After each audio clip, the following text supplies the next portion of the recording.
Friends, कैसे हैं आप लोग। आज हम लोग पढ़ेंगे एमएसके यानी मास्टर ऑफ आर्ट्स इन संस्कृत, जिसमें आज हम लोग पढ़ेंगे एमएसके 001 के खंड 1 में इकाई 5 दृश्य काव्य रूपक, जिसमें आज हम आपके लिए लेकर आए हैं दृश्य काव्य रूपक की सम सामायिकता। तो वीडियो स्टार्ट करने से पहले जो भी फ्रेंड्स हमारे चैनल पे नए आए हैं कृपया चैनल को सब्सक्राइब कर ले और बेल आइकन को प्रेस कर दें, ताकि जो भी लेटेस्ट वीडियो हमारे चैनल पे आए वो सबसे पहले आपको मिल सके। तो आइए ज्यादा टाइम को न लेते हुए चलते हैं अपने टॉपिक पर। दृश्य काव्य रूपक में दृश्य काव्य रूपक की समसामयिकता के बारे में पढ़ते हैं। तो आइए वीडियो को स्टार्ट करते हैं।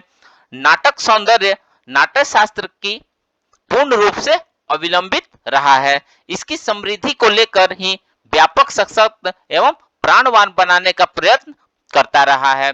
भरत मुनि प्रणीत यह नाटक कला सागर की अतल गहराइयों और अनंत व्याप्तियों को पहचानने के लिए प्रकाश स्तंभ की भांति आलोक विकीर्ण करता है।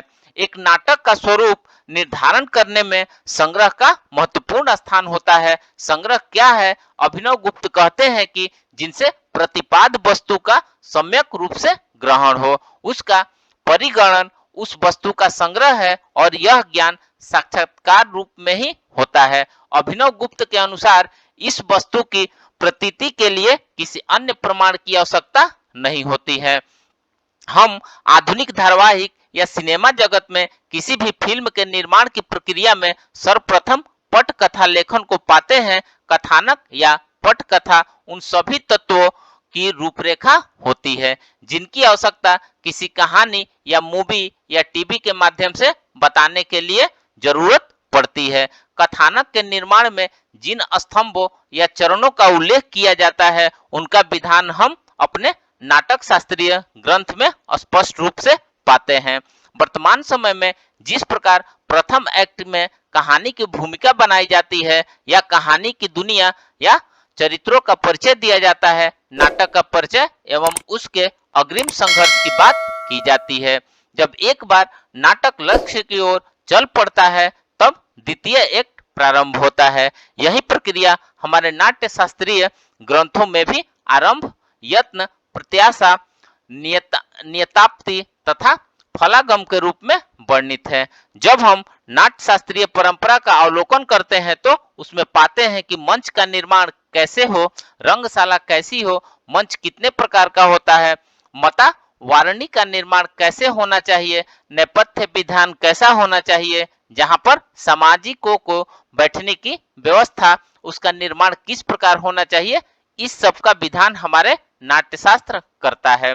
प्राचीन भारतीय वास्तुकला के विकास व उत्कृष्टता की झलक हमें भरत मुनि विरचित नाट्य शास्त्र की में वास्तुकला के तत्वों पर विचार करके देख सकते हैं। भरत ने मूलतः 3 प्रकार के नाट्य गृहों का निर्माण की सूचना दी, जो क्रमशः विकृष्ट, चतुरस्र एवं त्रस्य के नाम से वर्णित है। विकृष्ट प्रकार का नाटक गृह आकार से आयत रूप में, चतुरस्र वर्गाकार तथा त्रयस्र त्रिभुजाकार के रूप में वर्णित है। भरत मुनि ने 3 प्रकार के नाटक गृहों के ज्येष्ठ, मध्यम तथा अवर ये 3 प्रमाण बताए हैं। इन तीनों के मध्यम की प्रशंसा करते हुए भरत कहते हैं कि गायन तथा कथन सरलता से सुना जा सकने के कारण मध्यम प्रकार का नाट्य गृह सर्वश्रेष्ठ होता है। इसी स्थल पर भरत ने मनुष्य के अनुकूल नाट्य गृह की लंबाई एवं चौड़ाई आदि का वर्णन किया है, जिसमें सहृदक दर्शक मंच पर की जाने वाली प्रस्तुति की भली भांति श्रवण तथा दर्शन कर सके। जितने उत्कृष्ट प्रेक्षागृह होंगे सामाजिक के जितने अधिक अनुकूल होंगे, सामाजिक उसे उतना पसंद करेगा। इसके साथ कौन से चित्र दर्शकों को दिखाने योग्य है, कौन से चित्र दिखाने योग्य नहीं है, इसका विधान एवं निषेध हमारा शास्त्र करता है। मृत्यु शयन एवं युद्ध आदि को मंच पर प्रदर्शित करना हमारी नाट्य शास्त्रीय परंपरा में वर्जित माना गया है तथा इसकी सूचना हेतु सूच्य, जनांतिक, अपवारित जैसे नाट्य शिल्पों का विकास हुआ।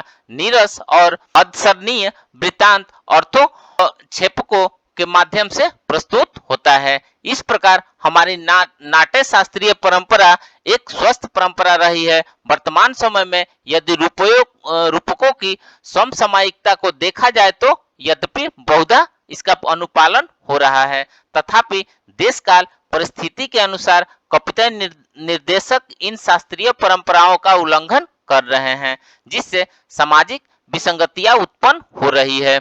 युवावस्था में प्रवेश कर रहे व्यक्तियों पर इसका प्रभाव तो पड़ता ही है, कदाचित शैशवावस्था में भी प्रभावित होने लगी है। नाट्य शास्त्रीय परंपरा आनंद की एक स्वस्थ परंपरा रही है, जिसको ऋषि परंपरा के नाम से भी जाना जाता है। नाट्य शास्त्रीय तत्वों को जानने के लिए जिन लोगों ने वर्षों चिंतन मनन करने के बाद ग्रंथ रूप में मूर्त किया, ऐसे ग्रंथ प्रणय परंपरा के प्रति भी हमारी श्रद्धा होनी चाहिए। हमारा प्रत्येक अभिनय उन नियमों के अनुकूल होना चाहिए। इससे न केवल एक प्रसिद्ध एवं समृद्ध परंपरा सुरक्षित होगी, अपितु भारतीय नाटक विषयक अवधारणा वैश्विक पटल पर अपनी छाप छोड़ेगी और वर्तमान में आने वाली पीढ़ी लाभान्वित होंगे। तो फ्रेंड्स, इस प्रकार से आज हमने दृश्य काव्य रूपक की समसामयिकता के बारे में पढ़ा। तो मिलते हैं एक नए वीडियो के साथ में, तब तक हमारे चैनल पे बने रहिए। धन्यवाद।